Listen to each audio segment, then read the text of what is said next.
वक्त माँ प्यारों को चलो अभी पैक करो बिस्तरा निकलो तो इट डजंट मीन्स, इसका ये मतलब हरगिज नहीं है। कलाम ऐसे नहीं कहता। कलाम दूसरे मानों में कहता है कि अब इसने, इस जोड़े ने खुदा के हुजूर नया घर बनाने का अहद उठाया है, सो लिहाजा इन्हें नया घर बनाने दिया जाए। वो माँ बाप जो उठ उठ कर टांगे मारते हैं बच्चों की शादीशुदा जिंदगी में, वो जरा गौर से सुन ले। मर्द अपने माँ बाप को, तो सारा कल्चर की है बुढ़ी छाड़ दी है कार अपना, सब तो पहले गलत तैसियत ही कर देने। मर्द छोड़ेगा, मर्द घर बनाएगा। इस्राएली कॉन्सेप्ट में अगर देखा जाए तो यहूदी लोग क्या करते हैं, वो अपनी शादी करने से पहले प्रॉपर अपना पूरा घर बनाते हैं, जिसमें जहेज मर्द सेट करता है, जिसमें हर एक चीज मर्द लगाता है, पर्दे मर्द लेकर आता है, बेड मर्द सजाता है, लिविंग रूम मर्द सजाता है, हर एक चीज घर की मर्द प्रोवाइड करता है, और फिर वो जाकर अपनी दुल्हन को लेकर आता है। लेकिन साढ़े कल्चर च की एक ते दुल्हन और होते जहेज। बड़ी बुरी आदत है जहेज की। माँ बाप को, मिडिल क्लास घरानों को कर्ज के नीचे दबा देता है ये जहेज। अरे मर्द को तो शुक्रगुजार होना चाहिए कि खुदा ने उसके लिए एक तोहफा दिया है। अगर वो तोहफा दे सकता है तो वो उसके लिए सारी चीजें भी देगा, उस तोहफे को संभालने के लिए हर एक चीज भी देगा, हर एक चीज को प्रोवाइड करेगा। सो मर्द अपने माँ बाप को छोड़ेगा, इसका मतलब है कि मर्द अपना घर बनाएगा। बेशक माँ बाप साथ रहे, लेकिन हर एक फैसला अपने घर का, अपनी फैमिली का मर्द ही करेगा। वो फैसलों के लिए भाग भाग कर अपने बाप या माँ के पास नहीं जाएगा। उसकी बीवी उसके लिए घर को छोड़कर आई है, ना कि उसके माँ बाप के लिए। हाँ, अगर आपको समझ नहीं आ रही है तो खुदा पाक रू से समझ को मांगे, और उसके बाद खुदा पाक रू अगर आपको गाइड करे, अपने माँ बाप के पास जाए, पूछे, मिलकर जाए, एक दूसरे की रजामंदगी से जाए। अगर आपकी बीवी लाइक नहीं कर रही है कि आप हर डिसीजन वहां से जाकर लाएं, तो फिर आप मत लें। लेकिन अगर आप दोनों एग्री हैं, then go to your mother and father and ask whatever you want to. जो कुछ आप पूछना चाहते हैं पूछें। कलामे मुकद्दस कहता है मर्द अपने माँ बाप को छोड़ेगा।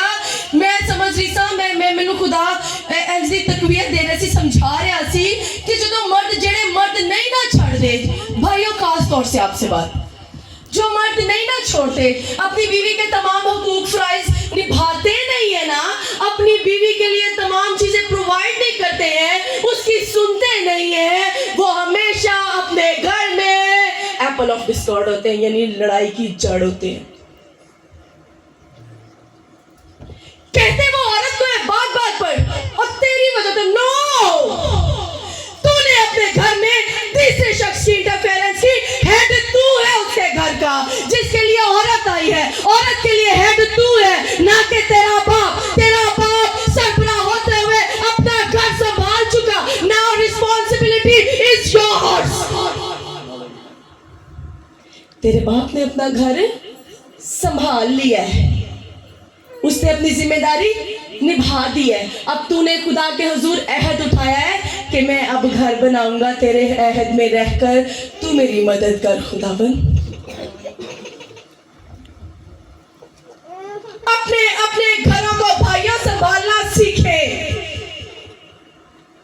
माँ बाप को छोड़ने का मतलब ये हर किसी के उन्होंने करो काट नो, मैं बार बार इस बात को कहती हूँ। रिस्पेक्ट करें उनकी, प्रोवाइड करें उन्हें, लेकिन अपने घर के हेड खुद रहें। एक जगह पर जब दो हेड हो जाए ना, दो सरबराह हो जाए, तो फिर झगड़ा पैदा होता है। याद रखिएगा, फिर क्या होता है? झगड़ा पैदा होता है। तो क्या करना है? सबसे पहला काम शादी के बाद मर्द ने माँ बाप को छोड़ना है। याद रखें, माँ बाप भी जो यहाँ पर है, जिनके बच्चे शादीशुदा हैं, बुजुर्ग हैं जो माँ बाप, प्लीज आप भी इस बात को समझिए कि परिंदा सारी उम्र घोंसले में नहीं रहता। परिंदा सारी उम्र घोंसले में नहीं रहता। जब वो मैच्योर हो जाता है, वो उड़ता है अपने घोंसले से और जाकर एक नया घोंसला बनाता और अपनी चिड़िया के साथ रहता है और फिर एक नए खानदान को जन्म देता है। अपने घोंसले से अपने बच्चों को जब वो मैच्योर हो जाए निकालें, रूह की प्रोटेक्शन में निकालें, खुदा पाक रूह के सुपुर्द करके निकालें। खुद कहे ना बेटा, डिसीजन इज योर्स। अगर बुजुर्ग माए सुने बड़े गौर से, अगर शादी के बाद आपका बेटा सैलरी ला के आपको देता है ना, बड़े प्यार से पकड़े सैलरी को, अपनी बहू को बुलाएं, अपने बेटे के सामने जिससे आपने ब्याया है, अपने बेटे के सामने वो सैलरी अपनी बहू को हैंड ओवर करें और कहें कि ये घराना अब तुम्हारा है, अब तुम संभालो। Hallelujah. This is a living relationship. उनके फैसलों से बाहर निकलना शुरू करें, उनके फैसलों को छोड़ना शुरू करें, उनके फैसलों से स्टेप बैक करना शुरू करें। अगर आप एक ही जगह पर बहुत सारे लोग इकट्ठे हो जाएंगे तो क्या आएगी? धक्कम धक्की। धक्का मारेगी बीवी आपकी माँ को, आप मारेंगे अपने बाप को और इस तरह क्या होगा? झगड़ा पैदा होगा।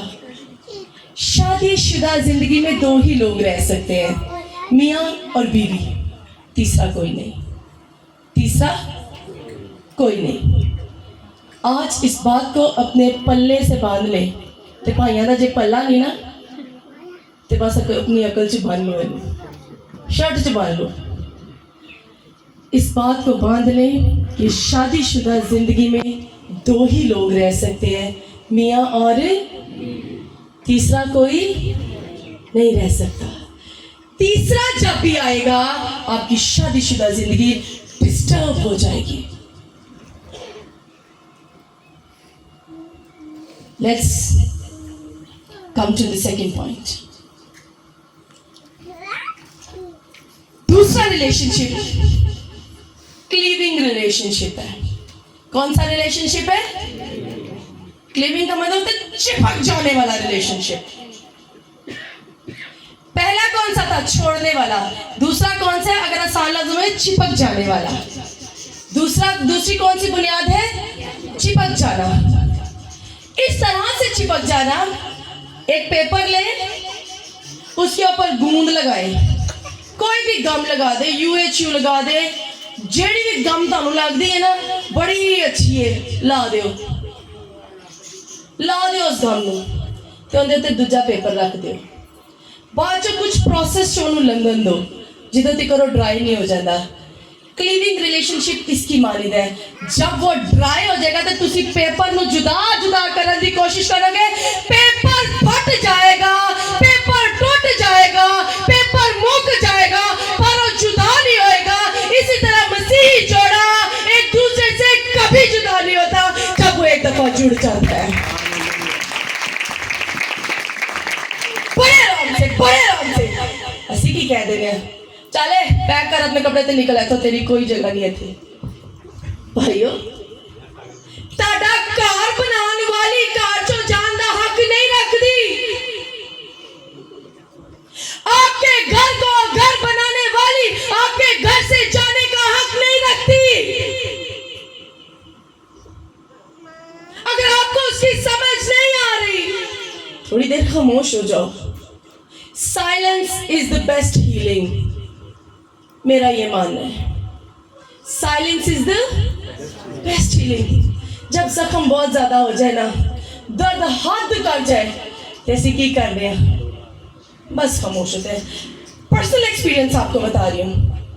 मेरे सबसे बड़े बेटे की दफा when I was in my labour pains, और जब दर्द मेरा शिद्दत पकड़ गया, इतनी शिद्दत पकड़ गया कि अब बयान से बाहर हो गया कि अब मैं दर्द को कैसे बयान करूं। I zipped my lips. My side, मेरी मामा थी मेरे पास।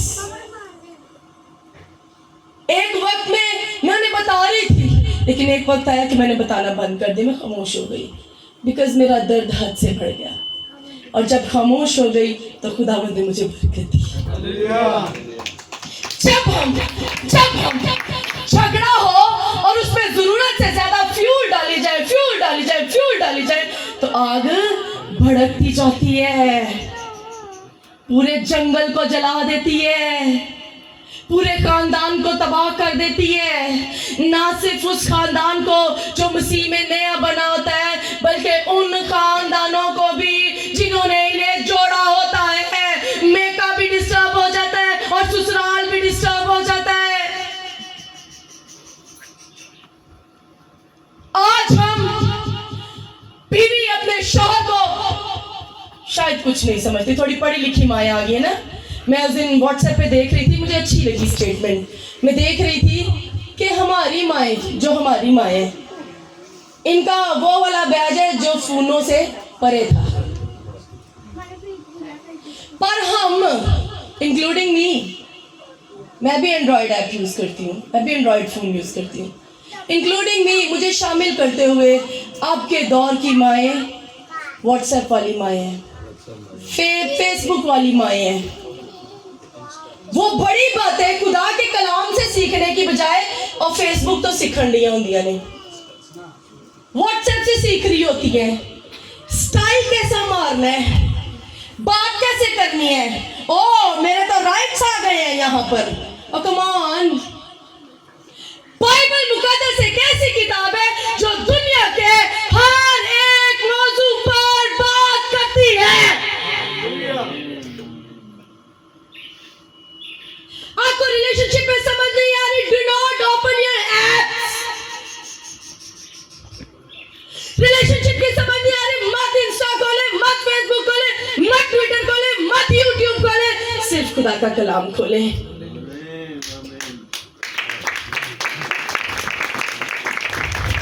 Well, it's a cleaving relationship. Cleaving relationship में सबसे पहले कमिटमेंट आती है। क्या आती है? एंड चिपके रिलेशनशिप च सब तो पहले की आती है, रिश्ता जोड़दा है तो की कहंदे ने, आप जो रिश्ता ही जोड़दा है, now you are my wife, and जी हुंदे फोन ते, now you are my wife, ते ओ भी आपको कहंदे yes I accept you as husband. This is the commitment. ये क्या है? कमिटमेंट है। वो कमिटमेंट जो हम एक दूसरे से करते हैं क्लीविंग रिलेशनशिप के लिए, चिपके हुए रिलेशनशिप के लिए। याद आ रही है शादीशुदा जोड़ियां नूं फोना दियां गल्लां? आ रही है नहीं याद? सारी रात फोन ते लग जाती है, अजीब ही माहौल, हर वक्त एक अजीब सी खुमारी और अजीब ही पता नहीं थी। वेल, उस वक्त आप क्या कर रहे होते? यस, क्या कह रहे सुनिए? ऐंदा भी बोलेगा, साडा एक्सपीरियंस दस रहा है, ऐंदा भी बोलेगा। Well, it's all about commitment. शादीशुदा जिंदगी में मर्द ने माँ बाप को छोड़ने के बाद क्या करनी है? क्लीविंग रिलेशनशिप में सबसे पहले कमिटमेंट करनी है। नाउ आई एम योर्स, क्योंकि मैंने खुदा के हुजूर में साइन किए हैं, अहद बांधा है। नाउ आई एम योर्स, मैं तेरी हूं, तू मेरा है, अब तीसरा कोई नहीं है जो हमें जुदा कर सके। और खुदा ऐसा नहीं चाहता। बड़े लोग कहते हैं माँ सिवाय खुदा के हमें कोई जुदा नहीं कर सकता। खुदा सिर्फ तब जुदा करता है जब हम में से कोई एक खुदा के पास चला जाता है। अदरवाइज शादीशुदा जिंदगी को डिस्टर्ब करने का प्लान कभी खुदा का नहीं होता, वो हमेशा अब्लीस का प्लान होता है। सो कमिटमेंट करती है, कमिटमेंट में पूरे रहे। मुंडे की करते ने कमिटमेंट करके मंगनी करके ते रात नूं फोन है घर वाले समझण दे होंदे अपनी मंगेतर नूं करन दे, ओ किते होर ही लगा हुंदा है। हमारे कल्चर की औरतें इतनी अच्छी होती है, इतनी मासूम होती, जब ये कमिटमेंट करती हैं तो ये पूरी उतरती हैं, ये किसी और की तरफ आंख उठाकर भी नहीं देखती, ये उसे गुनाह समझती हैं। लेकिन हमारे कल्चर में मर्दों को इस बात पर काम करने की सख्त जरूरत है। मेल डोमिनेटिंग कल्चर है ना, मर्द कुछ भी कर सकता है, लेकिन कलाम इस बात की इजाजत नहीं देता। जब कमिटमेंट कर लिए, लिविंग रिलेशनशिप आ गया तो यू आर कमिटेड, तोड़ नहीं सकते आप इस अहद को। अब खुदावंद के हुजूर में काहिन आते ना, मंगनी तो पहले भी पास्टर साहब आते ने दुआ कर ली, अंगूठियां ते दुआ करते, दुआ करके दे देने ते अंगूठियां पवाई जांदियां ने। That is your commitment. खुदा के हजूर में बाइबल मुकद्दस को शुरू से देख लें, खुदा ने जब जब अहद बांधा खुदा उसमें कायम रहा, और खुदा के बेटे बेटियां होते, हम जब अहद बांधे तो हम भी कायम रहे। आमीन। दूसरा कम्युनिकेशन। दूसरा क्या है जी? कम्युनिकेशन। ये बड़ा अच्छा रिलेशनशिप है, लिविंग रिलेशनशिप के आगे से 5 असूल है। दूसरा क्या है? कम्युनिकेशन, अबलाग, सुनना एक दूसरे को। दिस इज वेरी डिफिकल्ट, बहुत मुश्किल है। मर्द को अपने माँ बाप की बात बहुत जल्दी समझ में आ जाती है, बड़ी जल्दी सुनाई देती है। औरत की बात उसको जल्दी समझ में नहीं आती, औरत की बात उसे थोड़ी देर में समझ आती है, जब उन्हें 2-4 पै जाती है। रियली ਜਦੋਂ ਹਾਲਾਤ ਚੋਂ ਹਾਰ ਜਾਂਦਾ ਹੈ, ਤੂੰ ਸਹੀ ਕਹਿੰਦੀ ਸੀ। यस यार, you were right, I didn't listen you, मैंने तुझे सुना नहीं। सुनना अपने आप में एक मिनिस्ट्री है। सुनने के लिए खुदा ने 2 कान दिए और बोलने के लिए 1 जुबान। सुने, जब कभी आपको लगे ना मेरी बीवी का मुंह बना हुआ है, ये बड़ा डायलॉग है हमारा, तेरा मुंह क्यों बना हुआ है ना? ऐ नहीं पूछना प्यार नाल क्या हुआ है, ऐ कहना तेरा मुंह क्यों बना हुआ है। सुझा नहीं मैं कहन देती।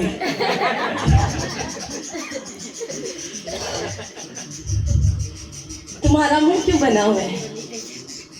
अच्छे तरीके से पूछे, ऐ मेरी प्यारी बीवी, जो तू खुदा के अहद में मेरे साथ जिंदगी गुजारने आई है, मुझे बता कि कौन सी बात तुझे परेशान कर रही है। मैं तेरा साथी हूँ, मैं तेरी बात को सुनूंगा, मैं तेरी बात को समझूंगा, मैं तेरे मसले का हल निकालूंगा। इससे पहले कि कोई परेशानी तुझ तक आए, मैं उससे होकर गुजरूंगा।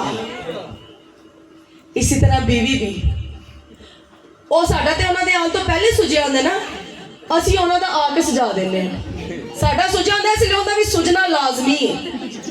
ਰੀਅਲੀ अगर मैं डिस्टर्ब तो भी डिस्टर्ब होएगा तो ही मैनू चैन आएगा, नहीं तो मैनू चैन नहीं आना। आप बड़ा हंस रहे हैं, आपको पता नहीं मेरा मूड ऑफ था, आपको तो मेरी परवाह ही नहीं, जो तक तुम दसोगे नहीं उन्होंने बेचारे कितों पता लगना है। कम्युनिकेशन किया करें एक दूसरे के साथ, दुख में सुख में।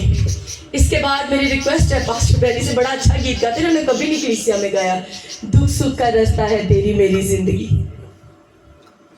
पूछे एक दूसरे को कि मेरे प्यारे शौहर, मुझे ये प्रॉब्लम है, मुझे बताओ कि इसका हल कैसे निकलेगा। ना कि आन तो पहले अपना मूड खराब करके तो अगले का तैयारी की हो भी खराब करने। सुने, समझें और जिंदगी गुजारें। तीसरी बात, एक्सेप्टेंस, मोस्ट इंपॉर्टेंट थिंग। तीसरी बात क्या है लिविंग रिलेशनशिप में? एक्सेप्टेंस। एक्सेप्टेंस कैसे? आमना दी अच्छियां गल्लां मैनू पसंद ने सैम, आमना का मुंह सुझाएगा ए मैनू पसंद नहीं, आमना मैं पूछना नहीं कि आमना तुम्हें क्या बात बुरी लगती है। एक्सेप्ट करें अपने स्पाउसेस को, एक्सेप्ट करें अपनी अज़दवाजी जिंदगी में एक दूसरे को, ना सिर्फ अच्छी बातों के साथ बल्कि बुरी बातों के साथ भी एक्सेप्ट करें, और फिर खुदा के रूह में रहकर मिलकर उन बुरी बातों पर काम करें और खुदा के रूह को कहें, इन बुरी बातों को हमारी जिंदगी से निकाल, ताकि हमारा जोड़ा मसीह ईमानदार जोड़ा कहलाए। एक्सेप्ट करें एक दूसरे को। असी अच्छिया गल्लां एक्सेप्ट कर लेने, रुबाब खाना बहुत अच्छा लगता, पर रुबाब आप गुस्सा बहुत कर दिए। चौथी बात रिस्पेक्ट। चौथी बात क्या? रिस्पेक्ट है। वेरी बैड पास्टर टू बाब। Respect of your tali. You cannot, you don't have any right to talk about respect. खुदा का रूह कहकर आज बहुत सारे जोड़े चिड़चिड़ करने के बाद यहाँ पर पहुंचे। मैं नहीं जानती कौन कौन है। बहुत सारे जोड़े चिड़चिड़ करके यहाँ तक आए हैं। माफ नहीं किया एक दूसरे को, मोहब्बत नहीं दिखाई एक दूसरे से। चल जो बोल रही है तो चल कोई नहीं बोल लेंगे, कोई गली में बात चल लेगा, गल कर लेगा, एनू अपना गुस्सा कर लेंगे। कभी कभी हमें स्टेप बढ़ाना पड़ता है, मुआफ करना पड़ता है ताकि हमारे रिलेशनशिप्स जिंदा रहें। अगर आप चाहते हैं कि आप ऐसे जोड़े बने जो मसीहत की बुनियाद हो, तो फिर इन चीज़ों पर काम करना सीखें। सबसे पहले कौन सी बात थी? कमिटमेंट। सबसे पहले कौन सी बात थी? कमिटमेंट। दूसरी बात कौन सी थी? कम्युनिकेशन। एक दूसरे की गल सुनो, दुख सुख बोलो। असी इन्ने बिजी हो गए, असी दुख सुख ही नहीं बोलते। साढ़े को दुख सुख बोलने का टाइम ही नहीं। जब तक हम कम्युनिकेट नहीं करते, हमारी बात एक दूसरे तक पहुंचती नहीं है। और जब उस बात को ज्यादा देर लग जाती है तो वो अपने अंदर लावा बनना शुरू हो जाती है। और जब वो लावा फटता है तो शादीशुदा जिंदगियां बर्बाद हो जाया करती हैं और इब्लीस का प्लान पूरा हो जाता है जो वो बाग़-ए-अदन से शुरू किए हुए हैं। प्लीज अपनी शादीशुदा जिंदगी पर काम करें, अपनी बीवी की बात सुने। और फिर कम्युनिकेशन के बाद क्या था? एक्सेप्ट करें एक दूसरे को, ना सिर्फ अच्छी बातों के साथ। अगर कोई बात बुरी भी लग रही है तो उसके साथ भी एक्सेप्ट करें, वक्त दें, दुआ करें, खुदा उन बातों को खत्म करेगा। चौथी बात रिस्पेक्ट। सब में अपनी बीवी को रिस्पेक्ट दें और बहुत ज्यादा दें। सब में अपने शौहर को रिस्पेक्ट दें और जरूरत से ज्यादा दें। सारा अपने शौहर को खुदावन कहती थी, इस कदर रिस्पेक्ट करती थी। उसके शौहर ने एक जगह झूठ बुलवाया, उन्हें झूठ भी बोल देता। उन्हें क्या, तू बादशाह के सामने गई, तू मेरी बहन है, जो कि अपने आप में झूठ नहीं भी था क्योंकि वो बहन ही थी उसकी। उस वक्त लॉ नहीं था, उनके माएँ डिफरेंट थी, बाप एक था और माएँ डिफरेंट थी। सारा और अब्राहम की, और सारा और अब्राहम की शादी हुई, तब तक शरीयत नहीं अभी आई थी। उसने कह दिया, उसने इस कदर वफादारी की। काश कि हम भी अपनी जुबानों को ताले लगाकर, जुबानें बंद कर कर वफादारी करना सीख जाए। और काश हम भी अपनी अना को ताला लगाएं और मसीही रिलेशनशिप को समझ जाएं और निभाना शुरू करें। प्रोवाइड करें अपनी वाइफ को इसकी तमाम ज़रूरियात। आपका काम है प्रोवाइड करना। घर में एक काम ना हुआ हो, आप लोगों की जान पे बन जाती है कि तुमने ये नहीं किया, तुम घर में सारा दिन वेली बैठी रहती हो। रियली लेकिन आपका तो एक ही काम है ना, प्रोवाइड करना। आपने सब कुछ प्रोवाइड किया। आपकी बीवी रिपीटेडली कपड़े पहन रही है, आपने प्रोवाइड किए नए कपड़े। आपके घर में ग्रोसरी कम है, आपको नजर आया ये? आपके बच्चों की फीसेस नहीं है, आपने अपने एक ही काम पर कितना काम किया?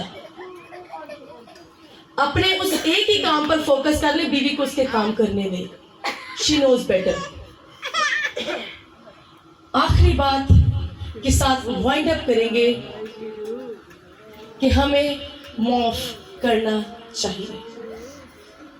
ये हमारा आखिरी पॉइंट था रिस्पेक्ट के बाद। मसीही जोड़े मजबूत हो जाए ताकि मसीही नस्लें पैदा हों, ताकि मसीहत को बादशाहत को वुसअत मिले। और जब मसीह की बादशाहत को वुसअत मिलेगी, मसीह का काम इस दुनिया में पूरा आएगा, फिर ही हमारा दुल्हा हमसे मिलने आएगा। हालेलुया। काश इस तौर से जिंदगी गुजारे जिस तौर से बाइबल मुकद्दस कहती है। बाइबल मुकद्दस हर एक बात का हल है। जब समझ ना आए तो खुदा दी हजूरी च बैठ जाओ, तो एंदे को पूछ लो, सब कुछ दसेगी तनु। आए हम अपनी आंखों को कुछ देर के लिए बंद करें।